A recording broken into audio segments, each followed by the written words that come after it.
Bonjour à tous et bienvenue dans ce nouveau tuto. Je vais vous montrer comment dessiner le Sharingan de Sasuke. Et pour ça, on aura besoin d'un compas. On aura besoin d'un critérium. Et le critérium dans le compas. Et on va commencer par tout simplement faire un cercle sur la feuille parce qu'on dessine une pupille. Donc on fait un cercle. Comme ça, c'est un peu grand, mais au moins on fera l'épaisseur. Ouais, c'est un peu trop grand.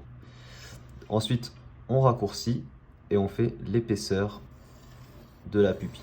Voilà, je fais un gros truc.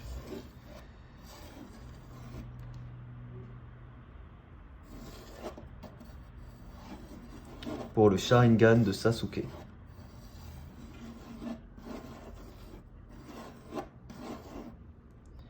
Alors, une fois qu'on a fait ça, et on fait ça à la main, donc on a besoin de placer un petit point ici à la verticale, un point ici et un point ici. Voilà, c'est plutôt simple. Et en fait, on va à chaque fois faire des petites formes entre chacun de ces de ces parties-là. Donc, une première là, une deuxième là, une troisième là. On continue, celui-ci, celui-ci, et enfin celui-ci. Voilà, et ici au centre on aura un cercle. Alors il faut faire gaffe parce que là vous voyez, moi je suis pas tout à fait au centre. Donc ça, c'est parce que mes formes là sont pas bien, parfaitement au centre. Donc ça, on n'hésite pas à retravailler derrière, hein. Encore une fois, c'est un croquis. On pourra tout corriger à l'ancrage. Donc là, vous voyez, ça c'est pas au centre.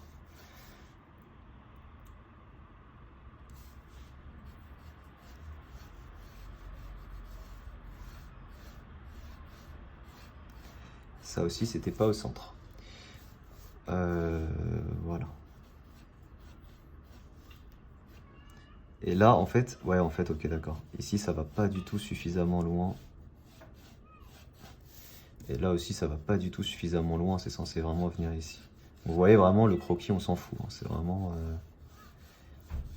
Normalement, en fait, la distance entre chacun de ces points doit être égale. Si vous voulez un truc vraiment propre, vous calculez la distance entre chacun de ces points et elle doit être égale. Moi, je fais à l'œil nu, mais vous voyez qu'ici, c'est beaucoup trop long. Donc, je corrige. Ok, là, on est plutôt bon. Ici, on a un rond, donc le rond qui est comme ça.